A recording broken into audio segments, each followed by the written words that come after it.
Cyber थाना police ने 3 करोड़ के ऑनलाइन फ्रॉड रैकेट का किया भंडाफोड़। मोबाइल, लैपटॉप और पेटीएम मशीन जब्त। मामले में 3 आरोपी हुए गिरफ्तार।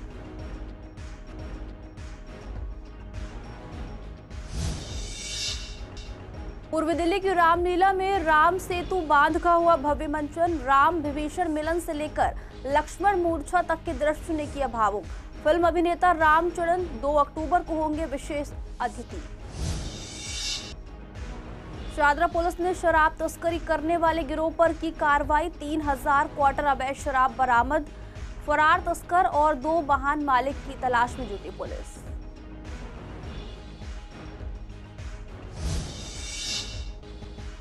पंडित पार्क बस स्टैंड पर गंदगी और आवारा गायों से लोग परेशान। बस स्टैंड बना गायों का अड्डा, बैठना तो दूर, रुकना भी मुश्किल। शिकायतों के बावजूद कोई ठोस कार्रवाई नहीं।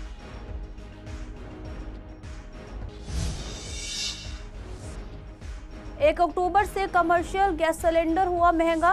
रेस्टोरेंट और बैंक्वेट हॉल मालिकों ने जताई नाराजगी। कहा काम कम, खर्चा भी ज्यादा।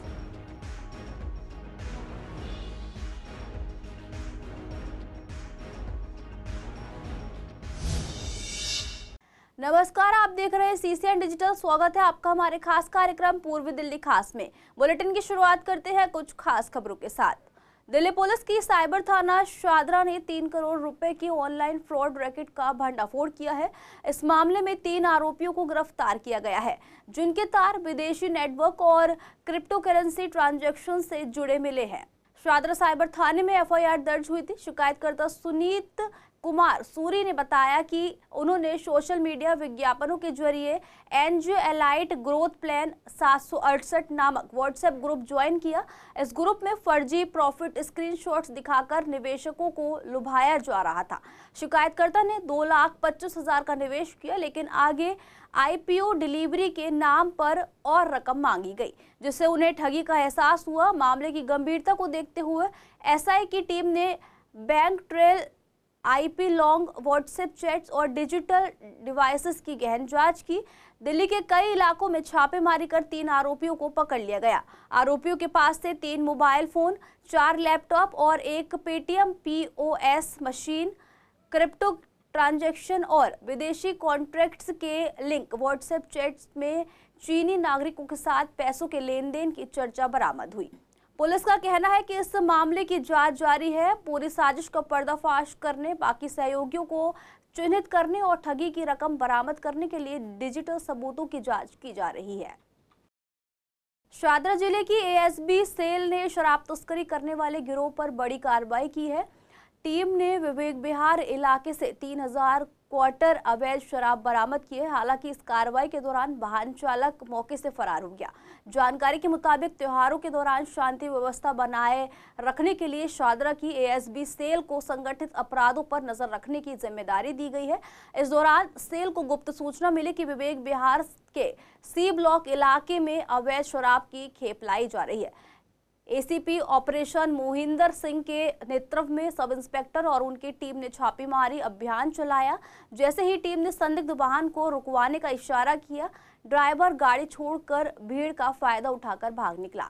वाहन की तलाशी लेने पर उसमें से 21 बोरों में पैक 60 कॉटन यानी 3000 क्वार्टर अवैध शराब बरामद हुई। इनमें 2650 क्वार्टर संतरा और 350 रेस 7 ब्रांड की शराब शामिल थी, जिस पर साफ तौर पर लिखा था for sale in Haryana only. Police ने मौके से बरामद वाहन को भी सीज कर लिया है। इस मामले में विवेक विहार थाने में दिल्ली आबकारी अधिनियम की धारा के तहत FIR दर्ज की गई। फिलहाल फरार तस्कर और वाहन मालिक की तलाश की जा रही है। पूर्वी दिल्ली में चल रही रामलीला के तहत मंगलवार को राम सेतु बांध का भव्य मंचन किया गया। इसके बाद दर्शकों ने राम विभीषण मिलन, रावण अंगद संवाद और लक्ष्मण मूर्छित होने का जीवंत दृश्य देखा। रामलीला का आकर्षण यही खत्म नहीं हुआ। बुधवार को मंच पर संजीवनी बूटी प्रसंग, काल नेमी वध, कुंभकर्ण वध और मेघनाथ वध जैसे रोमांचक दृश्य प्रस्तुत किए जाएंगे। आयोजकों के मुताबिक इस बार रामलीला को और भी भव्य रूप देने की तैयारी की गई है। सतमोला समिति के अध्यक्ष और बालाजी रामलीला समिति के महामंत्री ने जानकारी दी कि 2 अक्टूबर को फिल्म अभिनेता रामचरण विशेष अतिथि के रूप में रामलीला मंचन में शिरकत करेंगे। उनका कहना है कि इस बार का आयोजन दर्शकों के लिए पहले से कई ज्यादा भावनात्मक और भव्य अनुभव साबित होगा। मुझे आपके चैनल से सभी राम भक्तों को बताते हुए बहुत खुशी हो रही है कि आरआर के फिल्म के फेमस हीरो रामचरण जी हमारे बालाजी रामलीला के अंदर दशहरा महोत्सव में आ रहे हैं। तो मेरी सबसे राम भक्तों से प्रार्थना है कि उस समय पर आएं और दशहरा महोत्सव का आनंद उठाएं। आज प्रभु राम का इच्छा है कि पहले दिन में तो बहुत बारिश हुई, पूरा ग्राउंड भीग गया था, लेकिन प्रभु राम के आशीर्वाद से बहुत अच्छा प्रोग्राम हो रहा है। और आपके सामने देखो पूरा हमारा ग्राउंड पूरा ढसाढस भरा हुआ है और सभी लोग अभी जो रामलीला के मंचन का आनंद ले रहे हैं। आज है ना राम सेतु राम जी पार करेंगे और रावण से संवाद होगा। सर अंगद जैसे संवाद होगा, इस बार क्या कुछ नया देखने को मिलेगा यहाँ पर? देखो हमेशा ही हम तो नया करते हैं, हमारे जो किरदार है ना वो बहुत अच्छे हैं, बहुत अच्छे हैं। अब पहले बताना तो थोड़ा ठीक नहीं है, लेकिन हमारे जो संवाद जो लीला मंडली है ना वो बहुत अच्छा इस बार अपना देगी। सर जिस तरीके से हर बार की तरह रावण बहुत प्रचलित रहता है आपके यहाँ पर, तो क्या कहना चाहेंगे? ऐसा राम रावण के तो हमारे यहाँ हमेशा बढ़ चढ़ के ही होता है। वो हर रोज नई रामलीला में नयापन दिखाई देता है। डेली का हर घंटे में हर समय में परिवर्तन होता रहता है। और आज भी देखो इतना मौसम होने के बाद क्राउड वगैरह देखो भीड़ कितनी। शाम तक तो उम्मीद थी कि शायद आज लीला का मंचन ना हो पाए, लेकिन कार्यकारिणी ने और वर्कर्स ने बहुत मेहनत करके अच्छी तरह से साफ सफाई करके और बाहर जो पानी भरा हुआ था उसे भी निकाला और आपके सामने लीला का मंचन। पूर्वी दिल्ली के पंडित पार्क बस स्टैंड और पास की सर्विस लाइन पर गंदगी और आवारा गायों की समस्या लगातार बढ़ती जा रही है। यहाँ रोजाना कई गायें बस स्टैंड और सड़क पर बैठी रहती है और गोबर कर देती हैं, जिससे आसपास गंदगी फैल जाती है। स्थानीय लोगों का कहना है कि कुछ लोग रोज इन गायों को यहाँ छोड़ जाते हैं और उनके लिए रोटी और चारा भी यही डाल देते हैं। इससे न सिर्फ सफाई की समस्या बढ़ती है बल्कि दुर्गंध भी फैलती है। गंदगी के कारण बस स्टैंड पर कोई रुकना तक नहीं चाहता। इसके अलावा सड़क पर घूमती गायों की वजह से हादसों का खतरा भी बना रहता है। स्थानीय लोगों ने कैमरे पर आने से मना करते हुए बताया कि वे कई बार शिकायत कर चुके हैं, लेकिन अब तक कोई ठोस कार्रवाई नहीं हुई। लोगों की मांग है कि जल्द से जल्द इस समस्या का समाधान किया जाए। अक्टूबर की शुरुआत और त्योहारों के सीजन के साथ ही आम आदमी को एक और झटका लगा है।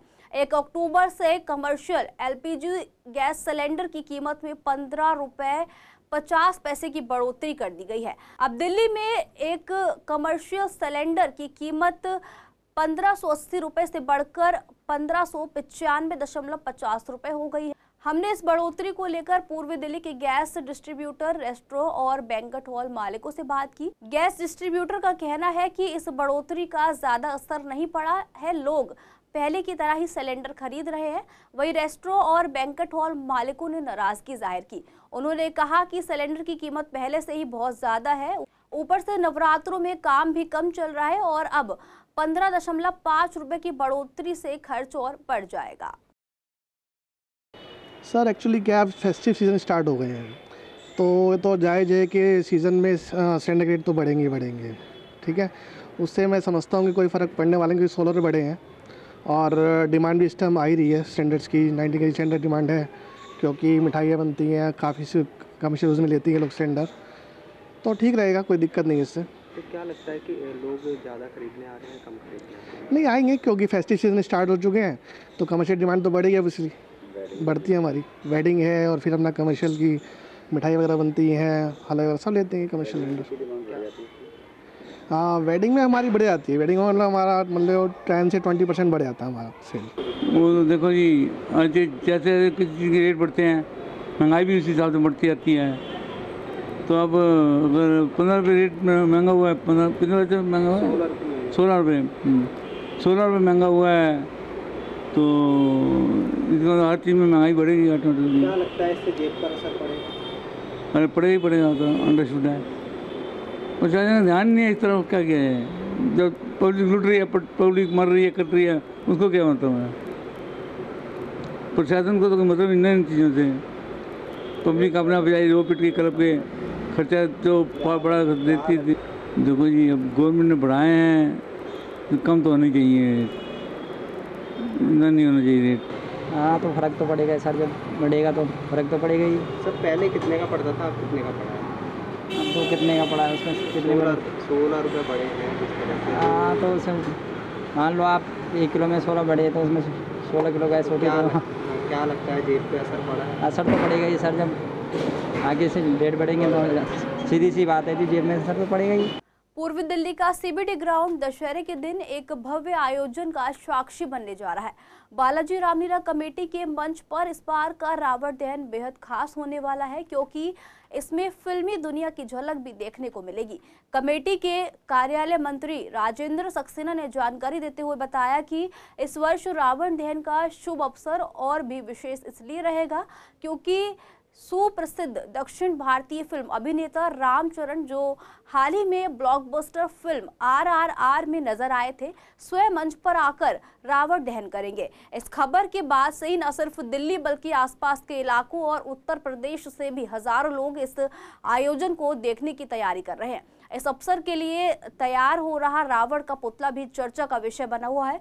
गाजियाबाद उत्तर प्रदेश के कारीगर आलम अली अपने 2 दर्जन से ज्यादा साथियों के साथ मिलकर इस विशालकाय रावण का निर्माण कर रहे हैं। उनका कहना है कि ये पुतला पारंपरिक शिल्प और आधुनिक तकनीक का अद्भुत संगम होगा। ऊंचाई और भव्यता में ये पुतला दर्शकों को मंत्रमुग्ध कर देगा। हर साल सीबीडी ग्राउंड की रामलीला दिल्ली NCR में आकर्षण का केंद्र रहती है, लेकिन इस बार साउथ के लोकप्रिय अभिनेता की मौजूदगी इसे और भी यादगार बना रही है। दशहरे के दिन जब हजारों लोग जय श्री राम के उद्घोष के बीच रावण दहन देखेंगे तो ये दृश्य धर्म, संस्कृति और मनोरंजन का अनोखा संगम पेश करेगा।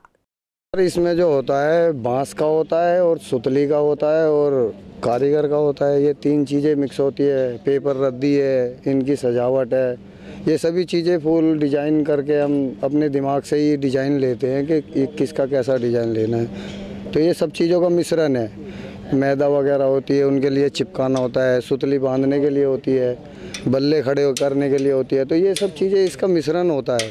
अगर इन चीज़ों में से भी कोई एक चीज़ होगी तो बन नहीं पाएगा। देखिए, प्रिपेयर की तो ऐसी बात है, अगर मौसम ख़राब होता है तो प्रिपेयर का टाइम आता है, वरना सेफली खड़े रहते हैं। बाकी ये पंडाल अगर हमारा अच्छा और बड़ा हो तो उसमें प्रिपेयर करने की कोई ज़रूरत नहीं होती। अच्छा, जैसे कल बारिश हुई थी तो कल कितनी दिक्कत हुई थी, अगर आज भी बारिश होती तो क्या रावण तैयार करने में कोई दिक्कत आती? नहीं सर, हमारा तो काम 5 दिन पहले ही तैयार हो गया था। बस इनको बचाना मकसद है, पानी से और आंधी तूफान से। आंधी तूफान जी। नवरात्र के पावन अवसर पर झिलमिल वार्ड से बीजेपी के निगम पार्षद पंकज लूथरा ने रविवार को कन्या पूजन का भव्य आयोजन किया। नवरात्र के अंतिम दिन हुए इस आयोजन में 5100 कन्याओं का विधिवत पूजन किया गया। पंकज लूथरा ने कन्याओं के पैर धोकर उनका पूजन किया और उपहार स्वरूप किताबें, कपड़े, खिलौने और प्रसाद भेंट किए। आयोजन का उद्देश्य नारी शक्ति का सम्मान और भारतीय संस्कृति की परंपराओं को बढ़ावा देना था। कार्यक्रम में लूथरा ने कहा कि कन्या पूजन समाज को ये संदेश देता है कि महिलाओं और बालिकाओं का सम्मान करना हमारी जिम्मेदारी है। उन्होंने ये भी बताया कि वे कई वर्षों से नवरात्रों पर इस आयोजन को करते आ रहे हैं। इस मौके पर बीजेपी कार्यकर्ताओं के साथ साथ स्थानीय गणमान्य लोग भी उपस्थित थे। अंत में सामूहिक हवन और भजन संध्या का आयोजन हुआ। इंदिरा पार्क में हुआ ये कार्यक्रम क्षेत्र में धार्मिक और सामाजिक एकता का प्रतीक बन गया। सर, हम भाग्यशाली हैं जो ये सौभाग्य हर वर्ष की बात ही इस वर्ष में मिला।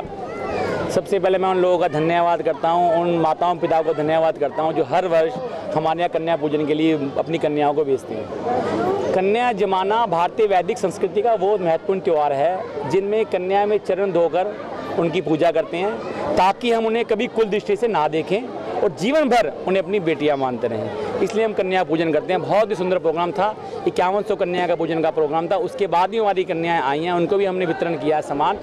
गांधीनगर में शिशु भारती स्कूल में विजयदशमी, गांधी जयंती, लाल बहादुर शास्त्री जयंती और राष्ट्रीय स्वयंसेवक संघ के शताब्दी वर्ष का संयुक्त आयोजन हर्ष उल्लास के साथ मनाया गया। कार्यक्रम की शुरुआत दीप प्रज्वलन और सरस्वती वंदना से हुई। छात्रों ने मां दुर्गा के 9 स्वरूपों की सुंदर झांकी प्रस्तुत कर दर्शकों का मन मोह लिया। विद्यालय के नन्हे मुन्ने छात्रों ने लघु रामलीला का सुंदर मंचन किया। संस्कृति बोध परियोजना, कथा कथन, मूर्ति कला और गणित विज्ञान मेला में विजयी विद्यार्थियों और आचार्यगण को प्रमाण पत्र प्रदान किए गए। बच्चों ने महात्मा गांधी और शास्त्री जी के जीवन व सिद्धांतों पर आधारित प्रेरणादायक गीत प्रस्तुत किए। संघ शताब्दी वर्ष की जानकारी एक छात्र ने दी और संघ प्रार्थना की सुंदर प्रस्तुति दी गई। दिल्ली प्रांत से बौद्धिक ने बच्चों को आशीर्वचन देते हुए हिंदू संस्कृति की विशेषताओं पर प्रकाश डाला। अंत में रावण दहन और पंथ संचालन की जानकारी के साथ कार्यक्रम का समापन हुआ। प्रधानाचार्य की अध्यक्षता में यह आयोजन अत्यंत सफल और प्रभावशाली रहा। फिलहाल के लिए पूर्वी दिल्ली खास में इतना ही। देखते रहिए CCN डिजिटल।